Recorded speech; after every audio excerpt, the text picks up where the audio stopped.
آج کل چونکہ من حیث القوم ہمارے اوپر تنگی کے حالات آئے ہوئے ہیں، تو اس لیے مناسب سمجھا کہ ہم آج ان اسباب کے بارے میں بتائیں جن کی وجہ سے اللہ تعالیٰ رزق کو فراخ کر دیتے ہیں۔ ان کو کہتے ہیں رزق کی کنجیاں۔ یہ 17 کنجیاں ہیں، آپ ان کو یاد کر کے اس پر عمل کریں اور اپنی آنکھوں سے رزق میں برکت پڑتی ہوئی دیکھیں گے۔ الحمدللہ وکفا وسلام علی عبادہ الذین اصطفیٰ، اما بعد، اعوذ باللہ من الشیطان الرجیم، بسم اللہ الرحمن الرحیم، وَتِلْكَ الْأَيَّامُ نُدَاوِلُهَا بَيْنَ النَّاسِ، سبحان ربک رب العزت عما یصفون، وسلام علی المرسلین، والحمد للہ رب العالمین۔ اللہ رب العزت قرآن مجید میں ارشاد فرماتے ہیں کہ ہم انسانوں کے درمیان دنوں کو عدلتے بدلتے رہتے ہیں۔ جس طرح موسم بدلتا رہتا ہے نا، کبھی سردی، کبھی گرمی، کبھی خزاں، کبھی بہار، اسی طرح حالات بھی بدلتے ہیں۔ کبھی صحت ہے، کبھی بیماری ہے، کبھی خوشی ہے، کبھی غلبی ہے، کبھی فراخی ہے اور کبھی تنگی ہے۔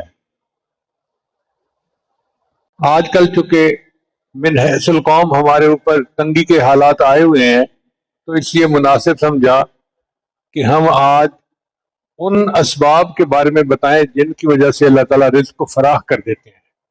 ان کو کہتے ہیں رزق کی کنجیاں۔ یہ 17 کنجیاں ہیں، آپ ان کو یاد کر کے اس پر عمل کریں اور اپنی آنکھوں سے رزق میں برکت پڑتی ہوئی دیکھیں گے۔ سب سے پہلا کام استغفار، کیونکہ اس قسم کی جو آزمائشیں ہوتی ہیں یہ دو طرح سے آتی ہیں، ایک گناہوں کے وبال کی وجہ سے اور ایک درجات کو بلند کرنے کی وجہ سے۔ انبیاء کرام اور اولیاء کرام کے درجات بلند ہوتے ہیں، ان کے لیے یہ آزمائشیں درجات کو بلند کرنے کے لیے آتی ہیں، اور ہم عوام الناس ہمارے اوپر یہ ہمارے گناہوں کا وبال بن کے آتی ہے۔ اس لیے اس کا ایک حل ہے کہ اللہ کے سامنے استغفار کیا جائے۔ اللہ کا قرآن عظیم الشان میں وعدہ ہے، اللہ تعالیٰ ارشاد فرماتے ہیں استغفروا ربکم انہ کان غفارا، اللہ کے سامنے استغفار کرو، وہ گناہوں کو بخشنے والا ہے۔ یرسل السماء علیکم مدرارا، تمہارے اوپر بارشوں کو برسائے گا۔ وَيُمْدِدْكُمْ بِأَمْوَالٍ، اور اللہ مال کے ذریعے سے تمہاری مدد کرے گا۔ کتنا واضح الفاظ میں اللہ فرما رہے ہیں کہ اگر تم استغفار کرو گے تو میں تمہارے مال کے ذریعے سے مدد کروں گا، وَبَنِينَ، اور بیٹے دے کے تمہاری مدد کروں گا، وَيَجْعَلْ لَكُمْ جَنَّاتٍ، اور تمہارے لیے باغ ہوں گے، ان کے پھل بہتر ہو جائیں گے، تمہیں اللہ تعالیٰ باغوں میں زیادہ پھل دیں گے، تمہاری دکانوں کی آمدنی بڑھ جائے گی، وَيَجْعَلْ لَكُمْ أَنْهَارًا، اور اللہ تمہیں پانی کے زمین سے چشمے جاری عطا فرمائیں گے۔ یہ سب نعمتیں استغفار سے ملتی ہیں، لہذا پہلے نمبر پہ ہمیں چاہیے کہ ہم کثرت سے استغفار کریں، اور یہ استغفار برائے نام نہیں ہونا چاہیے، دل سے اپنے گناہوں پہ شرمندہ ہوں اور استغفار کر رہے ہوں۔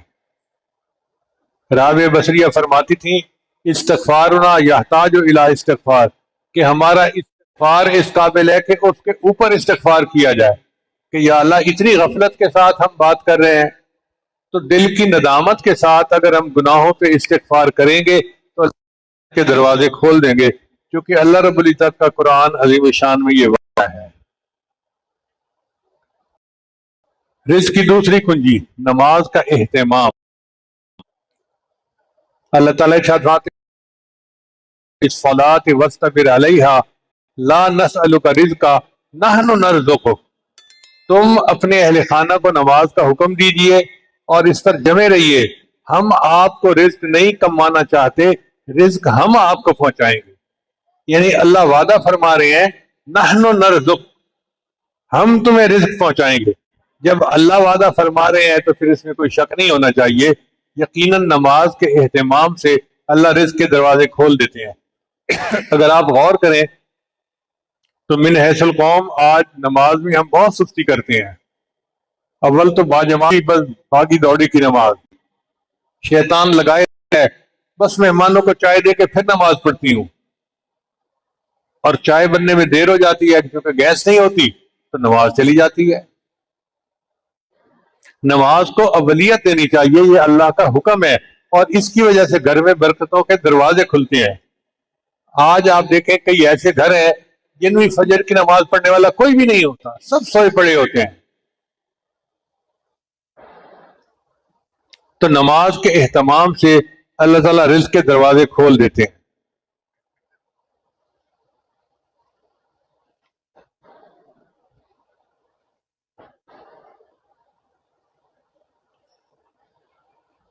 تیسری کنجی ہے انفاق فی سبیل اللہ، اللہ کے راستے میں خرچ کرنا۔ کیونکہ انسان اللہ کے راستے میں جو خرچ کرتا ہے اللہ اس کو 10 گنا کر کے واپس لوٹاتے ہیں، کم از کم۔ من جاء بالحسنۃ فلہ عشر امثالھا، جو ایک نیکی کرے گا اللہ اس کو 10 گنا واپس لوٹائیں گے۔ تو جو اللہ نے ہمیں دیا ہے اس کو ہم غریبوں پر، یتیموں پر یا بھوکوں پر خرچ کریں، دل بڑا کریں، اور پھر اس کی برکت دیکھیں کہ اللہ تعالیٰ رزق میں فراخی کیسے کرتے ہیں۔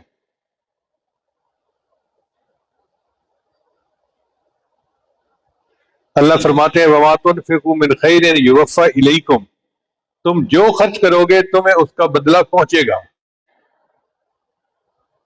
نبی علیہ السلام نے چند باتیں قسم اٹھا کے کہیں، حالانکہ اللہ کے حبیب صلی اللہ علیہ وسلم ویسے ہی بات فرما دیتے تو آپ تو صادق الامین تھے، آپ کی بات 100% سچی تھی، مگر نبی علیہ السلام نے یہ بات قسم اٹھا کے کہی کہ جو بندہ اللہ کے راستے میں خرچ کرتا ہے اس کے رزق میں کمی نہیں ہوتی۔ اب نبی علیہ السلام قسم اٹھا کر یہ بات کہیں تو پھر شک کی تو گنجائش کوئی رہ ہی نہیں جاتی۔ ہم جو بھی ہیں جہاں بھی ہیں خرچ کریں، اللہ ہمیں برکت دیں گے اور ہمارے رزق کو بڑھا دیں گے۔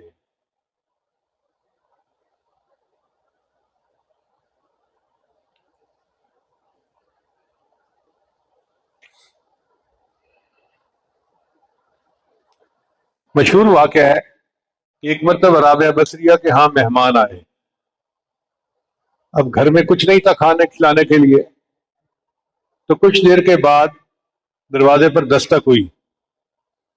رابعہ بصریہ نے خادمہ کو کہا کہ جاؤ دیکھو کون ہے۔ اس نے کہا جی ایک بندہ آیا ہے اور وہ 9 روٹیاں لے کے آیا ہے۔ کہ نہیں یہ ہماری نہیں ہے، اس کو لے جاؤ۔ پھر کچھ دیر کے بعد دوبارہ دستک ہوئی، پھر یہی ہوا، پوچھو بھائی کون ہے؟ یہ بندہ آیا ہے 9 روٹیاں لے کے آیا ہے۔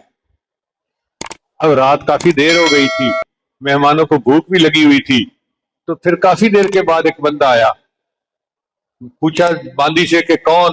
اس نے کہا جی کوئی بندہ روٹیاں لے کے آیا ہے۔ کہ کتنی روٹیاں ہیں؟ کہ 9 روٹیاں۔ کہ نہیں یہ ہماری نہیں ہے، چلا جائے۔ اس نے کہا کہ اب تو مہمانوں کے کھانے کا وقت بھی ہو گیا، دیر بھی ہو گئی، آپ 2 دفعہ پہلے انکار چکی ہیں، تیسری دفعہ کیوں انکار کر رہی ہیں؟ ان کا دیکھو وجہ یہ ہے کہ میرے پاس صبح 1 روٹی تھی، سائل آیا اور میں نے روٹی اس کو اللہ کے لیے دے دی، اب جب میں نے 1 روٹی دی تو اللہ نے 10 روٹیاں مجھے لوٹانی ہے، اور یہ 9 لے کے آیا، یہ میری نہیں کسی اور کی ہے۔ تو خادمہ نے ہاتھ باندھ دیے، وہ لایا 10 ہی ہے، مجھے بھوک لگی تھی، 1 میں نے اپنے لیے رکھ لی تھی۔ تو جب اتنا یقین ہو کہ ہمیں 1 کے 10 اللہ لوٹائیں گے تو پھر بندے کو خرچ کرنا کوئی مشکل نہیں آتا۔ جو بھی ہو، لِيُنْفِقْ ذُو سَعَةٍ مِّن سَعَتِهِ،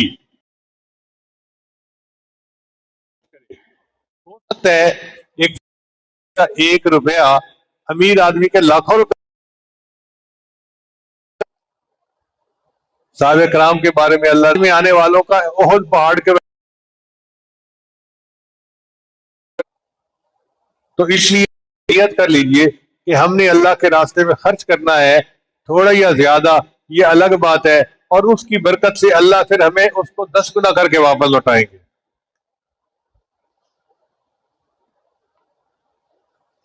حبیب اجمی کا واقعہ ہے، یہ ان پڑھ تھے اس لیے ان کو اجمی کہتے تھے، مگر صوفی ٹائپ آدمی تھے۔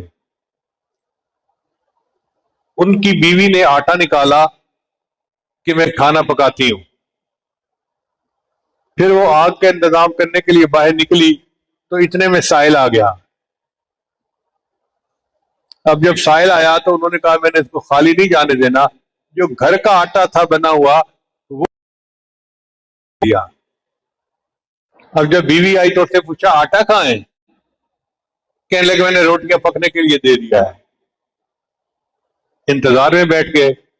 کچھ دیر کے بعد اللہ کی شان دروازہ کھٹکھٹایا گیا اور ایک بندہ تازہ تازہ روٹیاں لے کر آیا، ساتھ سالن بھی تھا۔ اس نے کہا جی کہ وہ جو آپ نے آٹا بھیجا تھا نا روٹیاں پکانے کے لیے، وہ روٹیاں لے کے بندہ آ گیا ہے۔ تو ابھی بجوی نے کہا دیکھو میرا اللہ کتنا بڑا ہے، اس نے مجھے روٹیاں بھی پہنچا دی اور نفع میں مجھے سالن بھی دے دیا۔ ہم اگر اللہ کے راستے میں خرچ کریں گے تو اللہ ہمیں وہ بھی لوٹائیں گے اور اس میں نفع بھی عطا فرمائیں گے۔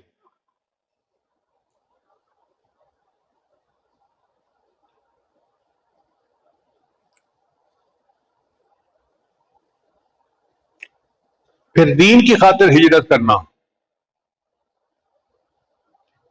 اللہ تعالیٰ ارشاد فرماتے ہیں وَمَن يُهَاجِرْ فِي سَبِيلِ اللَّهِ يَجِدْ فِي الْأَرْضِ مُرَاغَمًا كَثِيرًا وَسَعَةً، جو اللہ کے راستے میں ہجرت کرے گا اسے چائے بنا بھی ملے گی اور رزق میں بھی وسعت ملے گی، اللہ وسعت عطا فرما دیتے ہیں۔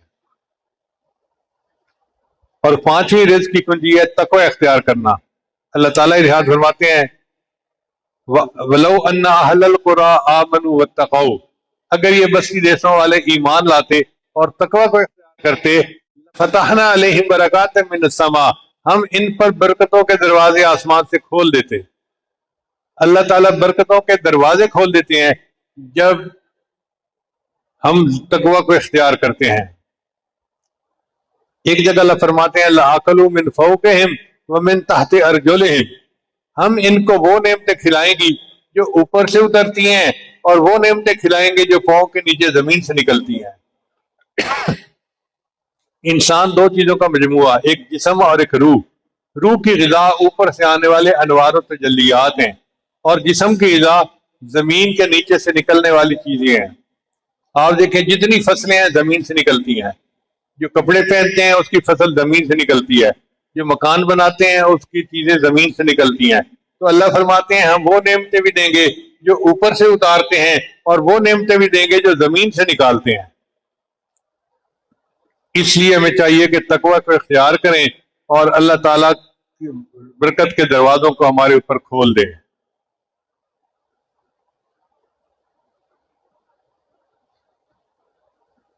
پھر چھٹی کنجی ہے کثرت عبادت۔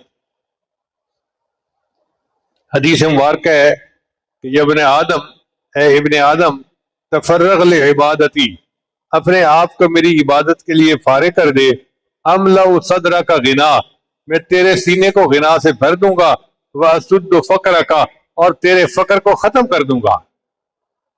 کتنی وضاحت کے ساتھ اللہ کے محبوب نے وعدہ فرمایا کہ یہ حدیث قدسی ہے کہ اللہ فرماتے ہیں میرے بندے تو اپنے آپ کو عبادت کے لیے فارغ کر دے، میں تیرے سینے کو غنا سے بھی بھر دوں گا اور تیری فقر کو ختم بھی کر دوں گا۔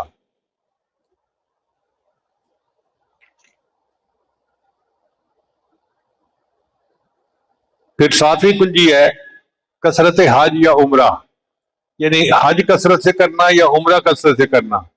آج ہم سمجھتے ہیں کہ جی عمرہ کرنے سے پیسے کم ہو جائیں گے، پیسے کم نہیں ہوتے، اللہ ان پیسوں کو کئی گنا واپس کر کے لوٹا دیتا ہے۔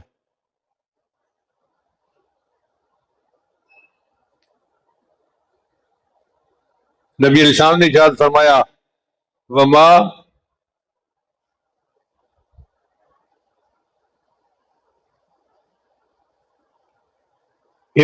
حاج قطو، کثرت سے حج یا عمرہ کرنے والا کبھی محتاج نہیں ہوتا۔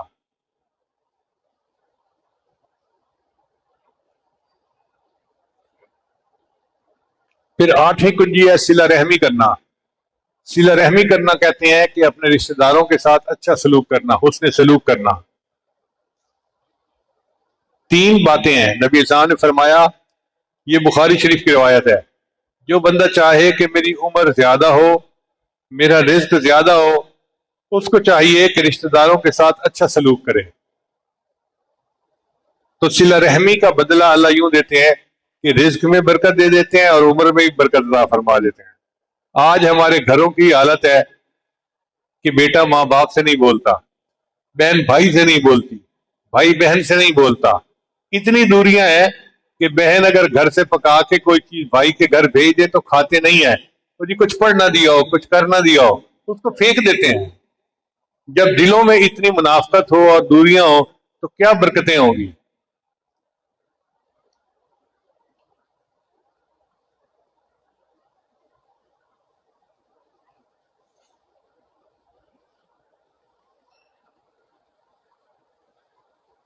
رزق کی نویں کنجی کمزوروں سے اس نے سلوک کرنا.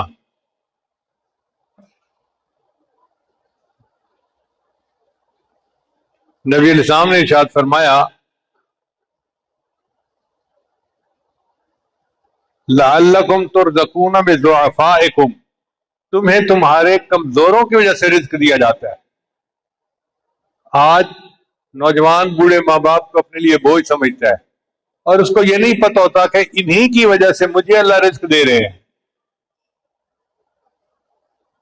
نبی علیہ السلام نے ارشاد فرمایا وَلَوْ يُؤَاخِذُ اللَّهُ النَّاسَ بِمَا كَسَبُوا، اگر اللہ تعالیٰ تمہارے عملوں پر پکڑنے پہ آ جاتے ما ترک علی ظہرہا من دابہ، تو زمین کے اوپر کوئی جاندار بھی نہ باقی بچتا. اگر اللہ گناہوں پہ پکڑ کرنے پہ آ جاتے تو زمین کے اوپر کوئی جاندار بھی نہ زندہ بچتا. اب ہم اگر بچے ہوئے ہیں تو کمزوروں کی وجہ سے. کیا پتہ کسی فقیر کی دعا لگ گئی، کسی کمزور کی دعا لگ گئی، ہم نے کسی کے مشکل حالات میں دو محبت کے بول بول دیے، اس کو سکون مل گیا اور اس کی وجہ سے اللہ نے ہمارے اوپر رحمت فرما دی.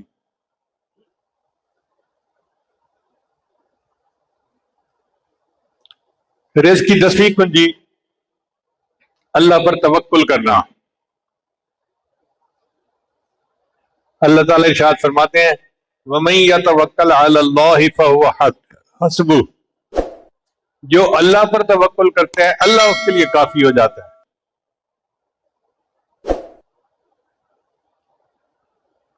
اور ایک حدیث مبارکہ میں اس کی تفصیل آئی ہے لو انکم تتوکلون علی اللہ حق توکلہ لرزقکم کما یرزق الطیور، اگر تم اللہ پر ایسے توکل کرو جیسے توکل کرنے کا حق ہے تو اللہ تعالیٰ تمہیں رزق ایسے دے گا جیسے پرندوں کو دیتا ہے.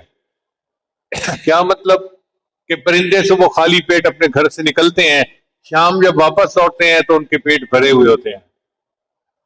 اور ہمارا حال الٹا ہے، ہم پیٹ بھر کے صبح گھر سے باہر نکلتے ہیں، جب شام واپس لوٹتے ہیں تو پیٹ خالی ہوتے ہیں. تو اللہ پر بھروسہ کریں اور اللہ کو اپنا وکیل بنائیں، پھر دیکھیں اللہ تعالیٰ نعمتیں کیسے عطا فرماتے ہیں. رزق کی اگلی کنجی ہے اللہ کی نعمتوں کا شکر ادا کرنا.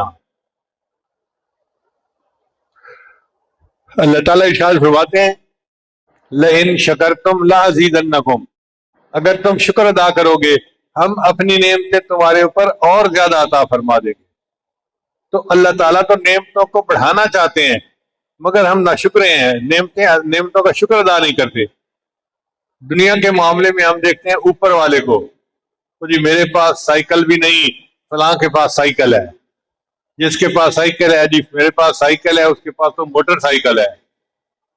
موٹر سائیکل والا کہتا ہے جی میرے پاس تو موٹر سائیکل ہے اور فلاں کے پاس تو کار ہے، اور جس کے پاس کار ہے وہ سوچتے ہیں میرے پاس تو چھوٹی کار ہے، فلاں کے پاس تو بڑی کار ہے. یعنی دنیا کے معاملے میں ہم اوپر سے اوپر کو دیکھتے رہتے ہیں، اس لیے شکر ادا کرنے کی توفیق نہیں ہوتی. اگر ہم اپنے سے نیچے والوں کو دیکھیں تو ہمیں شکر کی توفیق نصیب ہو جائے. ایک بندہ تھا، اس کے پاس جوتے نہیں تھے، وہ دوپہر زور کے وقت مسجد میں آیا تو پاؤں جل رہے تھے، تو اس کے دل میں نا بڑی ناشکری تھی، یا اللہ میں تیری نمازیں پڑھنے کے لیے مسجد میں آ رہا ہوں اور تو نے تو مجھے جوتے بھی نہ دیے کہ میں جوتا پہن کے آ جاؤں. جب نماز پڑھ کے نکلا تو اس نے دیکھا کہ ایک لنگڑا جو ہے وہ ٹانگوں کے بغیر آ رہا ہے مسجد کی طرف. تو اس کے دل پہ چوٹ لگی کہ مجھے اللہ نے ٹانگیں تو سلامت دی ہیں، میں تو جوتوں کے لیے روتا پھرتا تھا، اس کی ٹانگ بھی نہیں اور یہ پھر بھی مسجد میں آ رہا ہے. پھر اس نے اللہ کا شکر ادا کیا کہ اللہ میں تیرا شکر ادا کرتا ہوں، تو نے مجھے کتنوں سے بہتر بنایا، مجھے سلامت ٹانگیں تو دی ہیں. تو ہمیں اللہ نے آنکھیں دی، دماغ دیا، صحت دی، ہر نعمت اللہ نے دی، لیکن ہم ان چیزوں کا شکر ادا نہیں کرتے.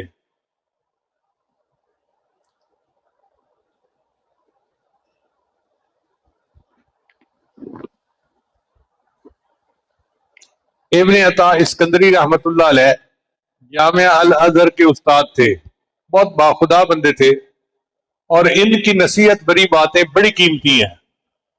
ہمارے مشائخ دیوبند رمضان مبارک میں ان کے حکم کی تعلیم دیا کرتے تھے. حکم کہتے ہیں نصیحتوں کو. میری اپنی یہ رائے ہے کہ جیسے پہلی امتوں میں حضرت لقمان علیہ السلام گزرے کہ اللہ کو ان کی نصیحتیں بہت پسند تھیں، اس امت میں بھی اللہ نے اسی طرح ابن عطا اسکندری جیسے بندے پیدا کر دیے جن کی نصیحت کی باتیں یاد رکھنے کے قابل ہیں. چنانچہ وہ فرماتے ہیں ملم یشکر النعم فقط تعرض لزوالها، جو نعمت کا شکر ادا نہیں کرتا وہ اپنی نعمتوں کو چھن جانے کے لیے پیش کر دیتا ہے. یعنی جو بندہ نعمت کا شکر ادا نہیں کرتا وہ یہ کہتے ہیں اللہ بے شک یہ نعمت مجھ سے واپس لے لو. ملم یشکر النعم فقط تعرض لزوالها ومن شکرها فقد قید بعقالها، اور جس نے نعمت کا شکر ادا کیا اس نے نکیل ڈال کے اس نعمت کو اپنے پاس قید کر لیا.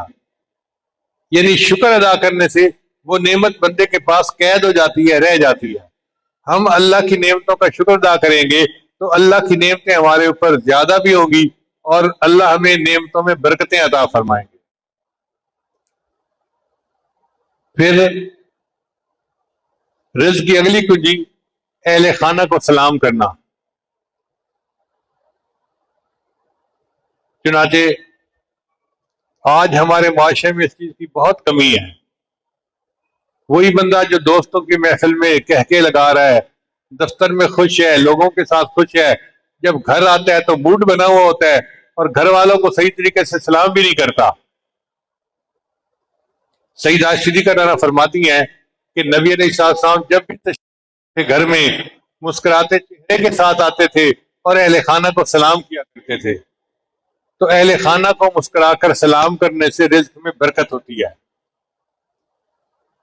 بہت پہلے کی بات ہے، اس وقت کچھ ٹیکس کے معاملات تھے اور پورے ملک کے اندر بہت جو ہے وہ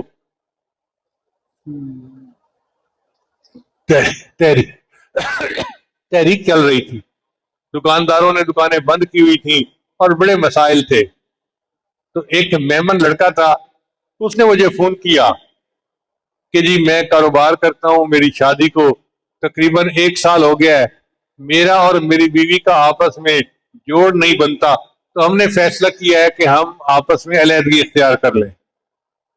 میں نے کہا بھئی علیحدگی اختیار کیوں کرنی ہے؟ اس نے کہا اس لیے کہ زندگی برباد کرنے کا کیا فائدہ، وہ اپنی راہ لے میں اپنی راہ لوں. ہم ماں باپ کو بتانا چاہتے ہیں تو بیوی نے کہا کہ پہلے حضرت صاحب کو بتا دو.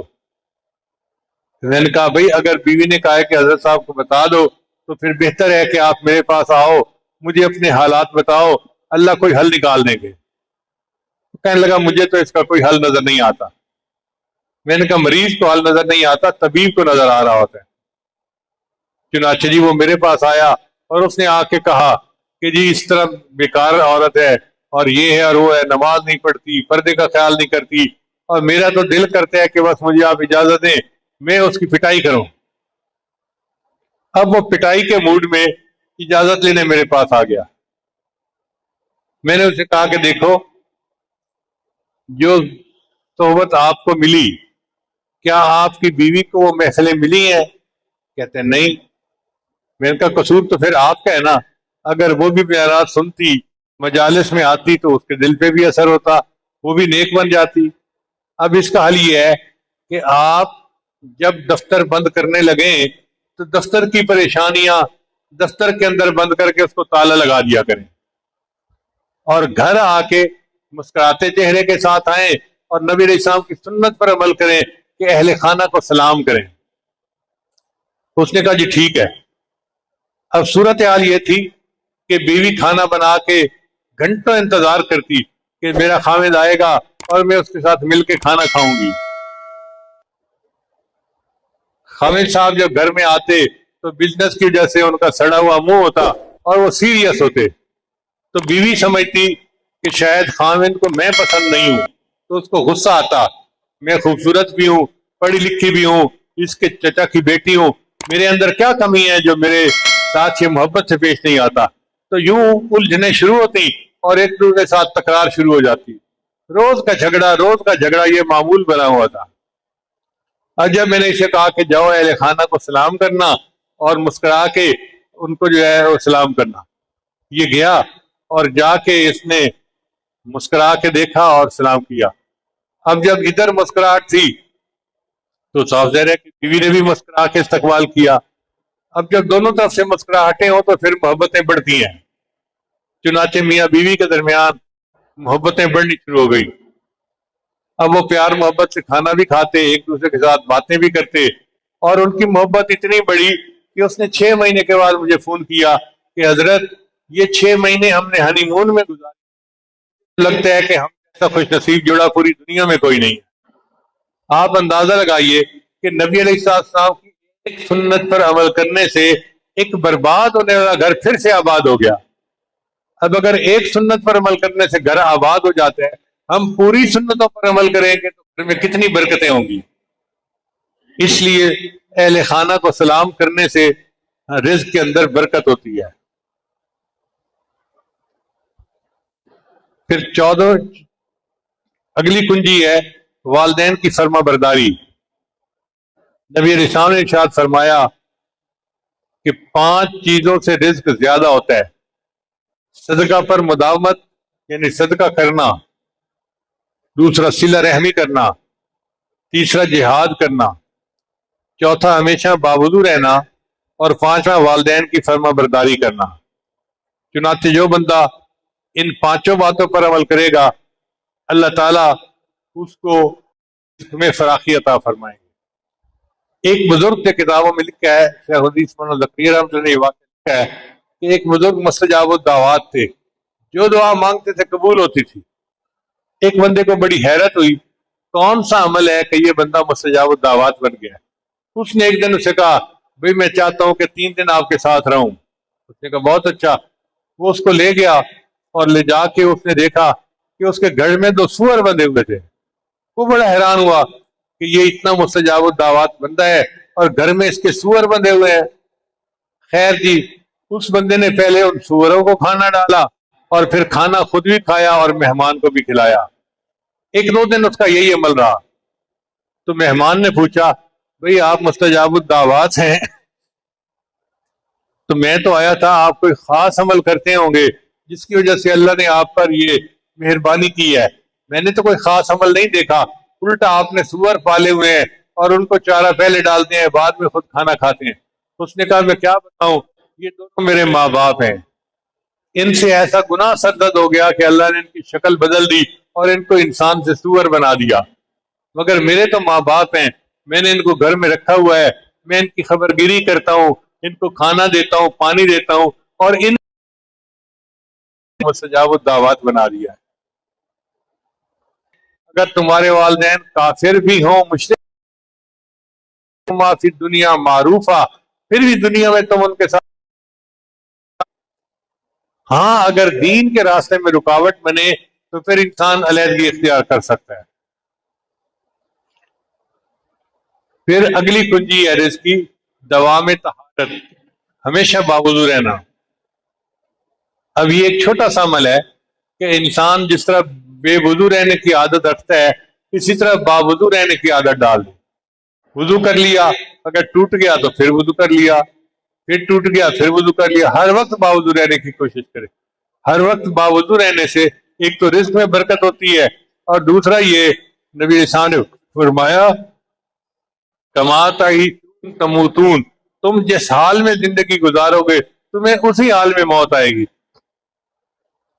اب یہ کیسے ہو سکتا ہے کہ ایک بندہ ساری زندگی وضو کے ساتھ گزارے اور پھر اس کو موت جو ہے وہ فاسقوں کی آ جائے؟ اس کو اولیاء جیسی موت اللہ عطا فرمائے۔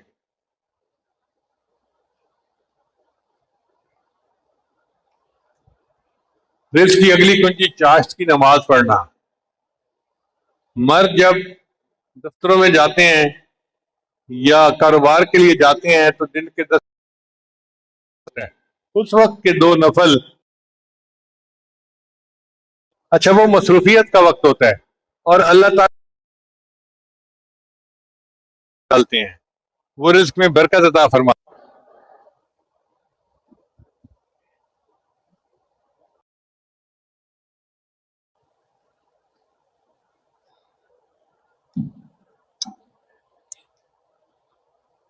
تو چاشت کی نماز پڑھنے سے اللہ تعالیٰ رزق میں برکت عطا فرماتے ہیں. کچھ دفتروں میں یا کاروبار کی جگہوں پہ چاشت کی نماز پڑھنا مشکل ہوتا ہے، تو علماء نے ان کے لیے گنجائش دی ہے کہ وہ اشراق کے ساتھ نفل پڑھ لیں تو ان کی چاشت کی نماز اس میں شامل ہو جائے گی. مگر کوشش کریں کہ چاشت کی نماز پڑھیں تاکہ اللہ تعالیٰ رزق میں برکتیں عطا فرمائے. اور ہونا یہ چاہیے کہ جب عورتیں اپنے کو دفتر کے لیے یا کاروبار کے لیے تیار کر کے بھیج دیں تو خاوند تو وہاں جائے اور بیوی پیچھے مصلے پہ بیٹھ کے 2 رکعت پڑھے چاشت کی نماز اور اللہ سے دعا مانگے، اللہ میرا خاوند رزق کے حلال کی تلاش کے لیے گھر سے نکلا ہے، تو مدد فرمانا اور رزق میں برکت عطا کر دینا. تو پھر اللہ تعالیٰ رزق میں برکت عطا فرما دیتے ہیں. پھر اگلی کنجی ہے سورہ واقعہ کی تلاوت. نبی علیہ السلام نے ارشاد فرمایا کہ جو بندہ ہر رات کو سورہ واقعہ کی تلاوت کرتا ہے اللہ اس کو رزق کی تنگی دے. عبداللہ بن مسعود لانو کی بیٹیاں تھیں، ان کے یہاں بیٹا نہیں تھا، وہ بیمار ہو گئے. تو سیدنا عثمان غنی لانو تیمارداری کے لیے آئے. انہوں نے آ کے کہا کہ ابن مسعود آپ کی بیٹیاں ہیں، بیٹا نہیں ہے، میرا دل چاہتا ہے میں آپ کو کچھ مال ہدیہ پیش کروں. ان کا جی مجھے ہدیہ کی ضرورت نہیں ہے. کیوں ضرورت نہیں ہے؟ انہوں نے کہا اس لیے کہ نبی علیہ السلام نے فرمایا کہ جو بندہ رات کو سورہ واقعہ پڑھتا ہے اللہ اس کو فاقے سے بچا لیتے ہیں. چنانچہ میں نے اپنی بیٹیوں کو سورہ واقعہ کروا دی ہے، وہ ہر رات پڑھتی ہیں، مجھے یقین ہے کہ ان کو فاقہ نہیں آ سکتا. یقین دیکھو کتنا کامل تھا کہ وہ سورہ واقعہ پڑھ لیتی ہیں، اس کی برکت سے اللہ ان کو کبھی بھی محتاجی نہیں دیں گے. تو ہم بھی سونے سے پہلے رات کو سورہ واقعہ پڑھنے کی عادت بنا لیں.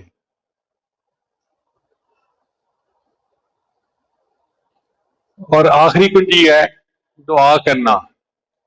تنگی ہے ہمارے ملک میں، مشکل ہے، مگر ہمیں مایوس نہیں ہونا. اس کے لیے ہمیں اللہ سے دعا کرنی ہے. آج کل ہم خبریں سنتے ہیں فلاں بندہ فاقے سے تنگ آ کے خودکشی کر لی. بھائی بالکل خودکشی مت کریں، اللہ تعالیٰ حالات بہتر کر دیں گے. آپ جہاں بھی ہیں ہمارے ساتھ رابطہ کریں، ہم انشاءاللہ کوشش کریں گے آپ کے گھر کھانے کا سامان پہنچا دیں گے. پہنچانا اللہ نے ہے، ہم نے صرف کوشش کرنی ہے. لیکن اگر ہم 2 لقمے کھا لیتے ہیں تو 1 لقمہ کھا کے آپ کو بھی 1 لقمہ کھلا دیں گے. اس کی فکر مت کریں، اللہ تعالیٰ مدد کریں گے. مگر دعا کرنی چاہیے کہ اللہ تعالیٰ ہمیں اس رزق کی پریشانی والے مسئلے سے نکال دے اور ہمارے اس قوم کو اللہ تعالیٰ فراخی عطا فرما دے. دعا سے بہت سارے مسائل حل ہوئے ہیں. نبی انسان نے فرمایا الدعاء مخ العبادہ، دعا عبادت کا مغز ہے، نچوڑ ہے. تو اگر ہم دل سے دعا کریں گے تو اللہ تعالیٰ ہماری دعاؤں کو قبول کر لیں گے. میری دعا ہے اللہ تعالیٰ ہماری اس آزمائش کو جلدی ختم فرما دے اور بدامنی کو امن میں تبدیل فرما دے اور بدحالی کو خوشحالی میں تبدیل فرما دے.